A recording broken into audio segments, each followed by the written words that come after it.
Sziasztok, Beregszászi nyúltenyésztő vagyok, és a mai videóban a székely nyúlról fogok nektek beszélni, ebből csináltam egy videót. És hát mielőtt belekezdenénk, fontos tudnod, hogy 2007 óta foglalkozok nyulakkal, és 2015 óta tenyésztem is őket.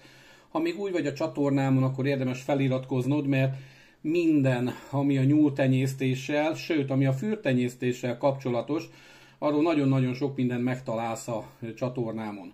Hiszen évek óta foglalkozok vele, fűrjekkel tavaly óta, jelenleg egy ilyen 200-250 darabos fűrtenyészetem van, nyúltenyésztésből pedig évente átlagosan nyulakból 600-800 darab szokott a gazdaságomból elmenni, tehát ez vagy vágónyúl formájában, vagy pedig ivarérett tenyésznyúl formájában. De térjünk rá a székely nyúlra, és még ne felejtsétek el, még mielőtt tovább megyünk, hogy még mindig folyik a játék, már nem sok kell az 5000 feliratkozóhoz, és hogyha meg lesz az 5000 feliratkozó, akkor természetesen sorsolni fogok. A részleteket megtaláljátok a Játsz te is a Beregszászi nyúltenyésztővel videóban, illetve természetesen légy tag a csatornámon, hiszen a csatorna tagsággal egy negyed kávé árával, ismerve a jelenlegi kávé árakat a benzinkutakon, már tudod támogatni a maga csatornának a létrejöttét és a megmaradását, és ezzel is nagyon hálás leszek, megköszönöm a támogatásodat, de kiválaszthatod a számodra a legmegfelelőbbet, hiszen azt hiszem 4 vagy 5 féle támogatási forma van. De menjünk tovább. Tehát maga a székely nyúl. Mikor meghallottam először ezt a nevet, hogy székely nyúl, hát hirtelen nem tudtam hová tenni, holott 2007 óta foglalkozom nyulak tartásával, de ez a név mégis teljesen ismeretlen volt a számomra. Főleg akkor lepődtem meg, amikor már lényegében élt a csatornám, és többen is ilyen kérdéssel fordultatok hozzám, hogy hát mi a véleményem a székely nyúlról, mondjak már véleményt, hogy megéri-e háztartási körülmények között tartani, vagy nem éri meg, de az igazság az, hogy nem nagyon tudtam még mit mondani. Ezért már régóta eldöntöttem, hogy fogok foglalkozni a témával, de idő kellett az információk összeszedésére és feldolgozására, mivel rengeteg mindennek kellett utána néznem. Ugye tudjátok, van egy sorozatom a csatornámon, a nyulak fajtája, és ezt is ebbe a sorozatba szántam. Éppen ezért igyekszem most röviden és tömören felvázolni számotokra, hogy mit is érdemes tudni erről a nyúlról, miért is különleges, és miért vált szinte misztikus nyúlfajtává. Szeretném még azt is jelezni, hogy a felhasznált képek különböző Facebook csoportokból lettek letöltve, ezért ha véletlenül valaki ráismer a saját lefotózott nyulára, itt kérek elnézést, hogy felhasználtam. Ha probléma van vele, természetesen akkor szólj bátran és kiveszem a videóból, de bízok benne, hogy ez nem lesz senkinek se probléma, hogy meglátja a saját nyulát az én videómban. Nos, a székely nyúl eredete a csíkpákfalvi dr. Rákosi Zsigmond állatorvos nevéhez köthető, aki a Kolozsvári Állatorvosi Egyetemen írt államvizsga dolgozat kapcsán fogott hozzá a kitenyésztéséhez. Az volt a célja, hogy egy környezetére igénytelen, betegségekkel szemben ellenálló, jóvágási arányú, és ugyanakkor mégis tetszetős állatot hozzon létre. Elnevezése ellenére, hogy székely nyúl, az ősei között nem voltak román vagy magyarországi fajták ebben a nyúlnál. Felmenői között megtalálható az óriás kosorú, továbbá a francia és holland nyulak is, bár a helyi házi nyúl génjeiből is örökített. Fajta alapítója egy 2010-ben Csíkszentmártonban született Salander színű baknyúl, egyszerű parlagi nyulaknak az ivadéka. A bakot parlagi nőstény nyulakkal pároztatták, majd az utódokkal rokontenyésztést folytatva kiválogatták a Salander színű egyedeket, melyekkel lényegében lefektették ennek a fajtának az alapjait. Az anatómiai felépítés és a vágási arány javításának a céljából a későbbiekben óriáskosorú, kaliforniai, fekete hájkol és nagy chinchilla nevű bakokat, nyúlbakokat is felhasználtak a keresztezéshez. Nagyon fontos, hogy neked is mindig jusson eszedbe, hogyha javítani szeretnél a te tenyésznyuladnak az állományán, és nem tudsz honnan hozni hozzá bakot, vagy ha tudsz is, mindig a bakkal tudod nemesíteni, a bak hozzáadásával, akár a masszivitását, a húsosságát, stb. Tehát nagyon fontos, hogy ez a nyúlfajtát 2010-ben kezdték el ezáltal tenyészteni, és 2016-ban vették fajta jegyzékbe. ellenálló, igénytelen fajta, jellemzője a hamuszürke szallander szín és annak a változatai. Ez a nyúl, a székely nyúl a harmadik hivatalosan is elismert romániai fajta, ugyanis az első volt az erdélyi óriásnyúl, a második pedig a kolozsvári nyúl, és a harmadik lett a székely nyúl, tehát ez a harmadik hivatalosan is elismert romániai fajta nyúl.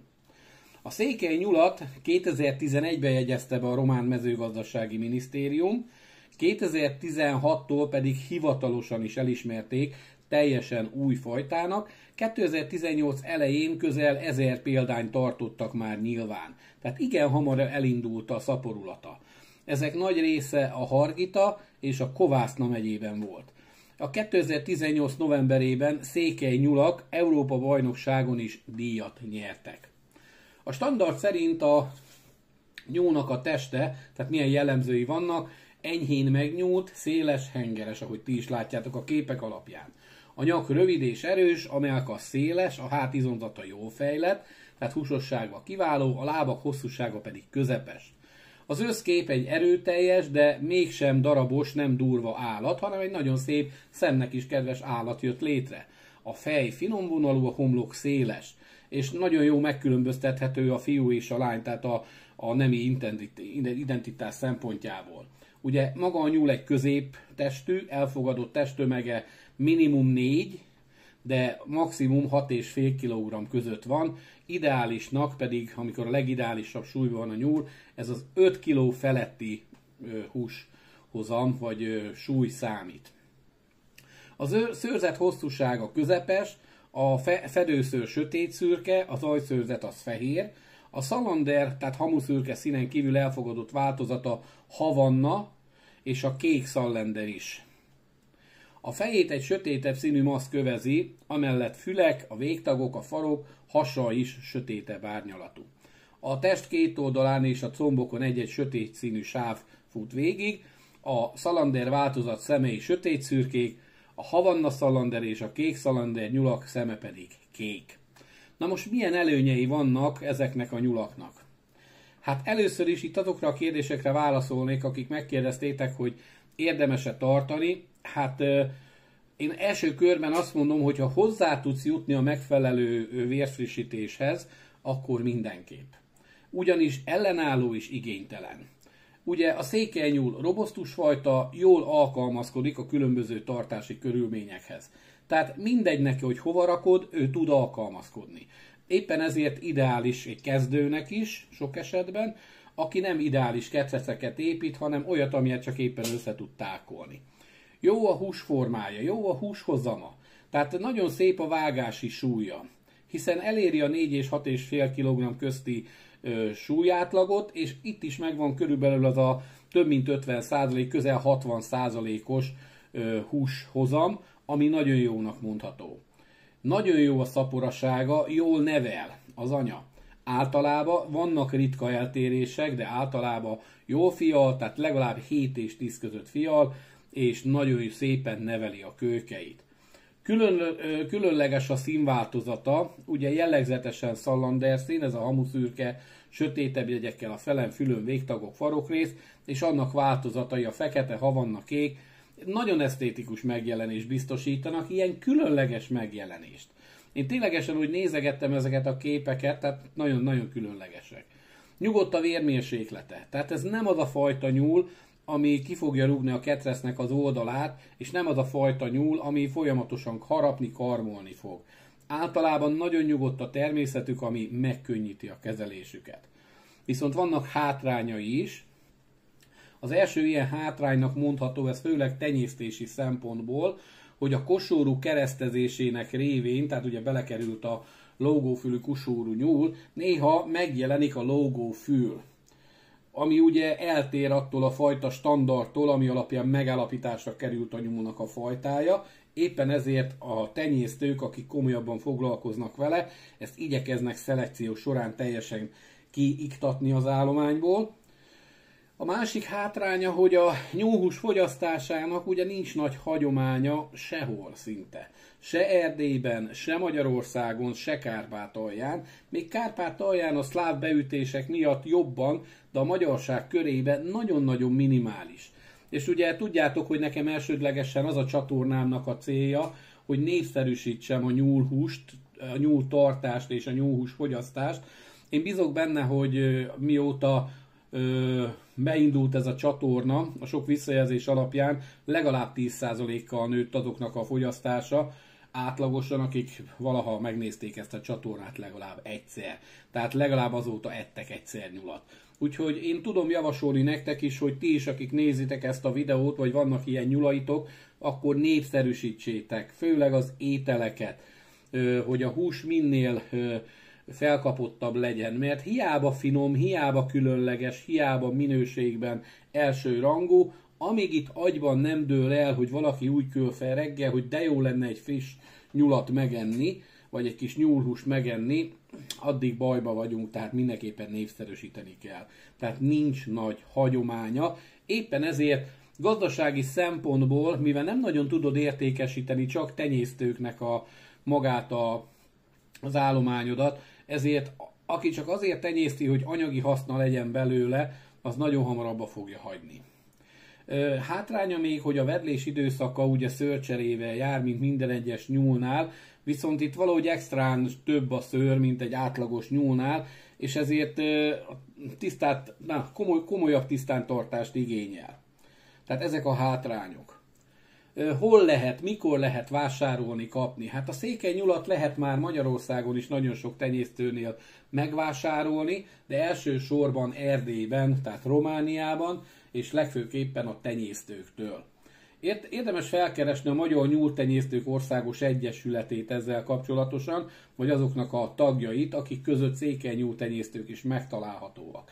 Érdemes minden esetben, tehát ellenőrzött helyről vásárolni, mert sajnos napokban, hát egy ilyen hónapja, 2 hónapja futottam bele egy olyan kedves nézőbe, aki örömmel újságolta, hogy hát azért nem olcsón valami 30 000 forintos áron, de nem tudom, hülyeséget nem akarok mondani, vett egy székely anyanyulat, ami már állítólag egyszer fialt, és aztán, mikor jobban megnéztük a nyulat a képek alapján, meg küldött róla képeket, hát kiderült, hogy a körme, meg a sok minden más jel alapján az a nyúl már több mint 2 éves lehetett, hanem 3. És úgy igazából már kezdett, valószínű intenzív fialtatásba volt, mert nem nagyon akart már lefialni, és végül a bográcsba került, ami igen kár, hiszen egyrészt elveszi a kedvét a tenyésztőnek, hogyha belefut egy ilyenbe, másrészt a rossz hírét kelti még azoknak a tenyésztőknek is, akik becsületesen és jól értékesítik a nyulakat. Én azt javaslom minden esetben, mikor valakiről kiderül, hogy így átverték, akkor járjon utána, és minél hamarabb buktassa le azt a nyúltartót, aki nyúltenyésztőnek mondja magát, és átveri a vásárlóit, mert ettől nincsen szemetebb dolog, én úgy gondolom, amikor átverjük a másik embert. Na most lehet venni természetesen apró hirdetésekbe és csoportokba is, de én is azt mondom, hogy érdemes mindig elmenni házhoz, a tenyésztőhöz, ahol meg tudod nézni az állományt, meg tudod nézni, hogy tartsa a nyulakat, és rögtön látni fogod a tartási körülményekből is, hogy ettől érdemes vásárolni, vagy nem érdemes, mert egy nagyon gethes nyulat fogsz kapni majd végeredményként, mivel vannak olyanok, akik olyan körülmények között tartják a nyulakat, hogy hát tényleg csak gethes nyulat tudsz tőlük elhozni. Mivel a székely nyúl egy elismert fajta, tehát nagyon könnyen tudsz vásárolni, annak függvényében, hogy hol fogod beszerezni. És hát mindenképpen azt javaslom, hogy ha kedvet kaptál és tetszik ez a fajta, akkor kezd el a tenyésztését, kezd el a tartását, de vedd figyelembe, hogy milyen lehetőségeid vannak. Tehát, hogyha hobbi szinten szeretnéd ezt tartani, akkor is döntsd el fejben, hogy mennyi az a keretösszeg, amit rá fogsz szánni, mondjuk éves vagy 2 évente, hiszen vérfrissítés céljából folyamatosan kell majd hoznod olyan helyről bakot, vagy nőstényt, ami teljesen független a te vérvonaladtól, és ezt őszintén megvalva sokszor elég sokat kell érte utazni, tehát anyagiakban megterhelő lehet. Másik dolog, hogy a környezetedbe, ha hobbi szinten is tartod, fogsz-e belőle értékesíteni, vagy csak levágási céllal fogod tartani, plusz, hogy saját magad gyönyörködj benne, tehát mindent védj figyelembe. Mert hogyha nem jönnek össze valamilyen okból kifolyólag ezek a dolgok, akkor el fogja venni ténylegesen a kedvedet, sőt mások kedvét is a nyúltartástól.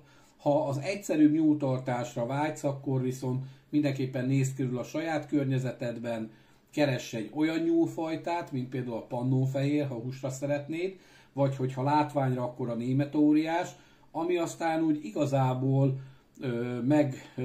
elcsodálkoztatja azokat az embereket, akik bejönnek nálad. Pont egy friss történet, tegnap volt nálam az egyik munkatársam, és kérdezte, hogy megnézheti a nyulaimat. Mondtam, hogy igen. És amikor belépett ugye a hátsó ketrecekhez, és mikor meglátta a német óriás bakomat, majdnem segre ült, itt egy hölgyről van szó, és annyit mondott, hogy te István, ez mekkora ez az állat? Hát mondom, ez most csak 9 kiló körüli, hát ez hatalmas, ő még életében nem látott ekkora nyulat. Értitek? Tehát úgyhogy nagyon nagy megrökönyödést és jó érzéseket tudsz okozni az ilyen nyúltartásokkal. Persze a szép nyulak, bármilyen szép nyulad van, az is tetszik a gyerekeknek, felnőtteknek, tehát mindenképpen döntsd el, hogy miért is szeretnél. Én úgy gondolom, hogy a legszükségesebb dolgokat elmondtam a székely nyúlról, adtam tanácsot is mellé, hogy mikor érdemes tartani, mikor nem, de természetesen te döntesz. Én minden esetre, hogyha ahogy lesz rá lehetőségem, eldöntöttem, hogy be fogok szerezni egy 3-as vérvonalat, tehát az azt jelenti, hogy vagy egy 4-es vérvonalat, tehát 2 anya, 2 bak, és lehet, hogy elkezdek vele foglalkozni, de attól félek, hogy ez csak hobbi szinten lesz érdemes csinálnom, hogy saját magamnak, akkor viszont elég lesz egy-egy darab is, mert értékesítési szempontból, ahol elutazok érte, hogy vérfrissítéseket hozzak, azt az árat nekem egy tenyésztő se fogja megadni itt Kárpátalján, hogy megérje nekem vele foglalkozni. Ha meg húsba adom le, akkor meg tudjátok, hogy a húsba értékesített nyúlnál épp hogy csak visszajön az a munka, amit belefektettél. Hát köszönöm a figyelmeteket, bízok benne, hogy tetszett ez a videó, és kérlek iratkozz fel a csatornámra, légy csatornatag, és ami nagyon fontos, támogasd a munkámat, mindenképpen ezáltal akár egy csatorna tagsággal, ahol akár egy negyed kávé árából is tudsz támogatni havi szinten, de van többféle támogatási lehetőség, te döntheted el, hogy milyen legyen. Természetesen a tagoknak, akik csatorna tagok, külön videókat szoktam feltölteni, picit másabb jelleggel, és amiket nem osztok meg a nyilvánossággal. Úgyhogy köszönöm szépen, hogy itt voltál, további szép napot, sziasztok, Beregszászi nyúltenyésztő voltam.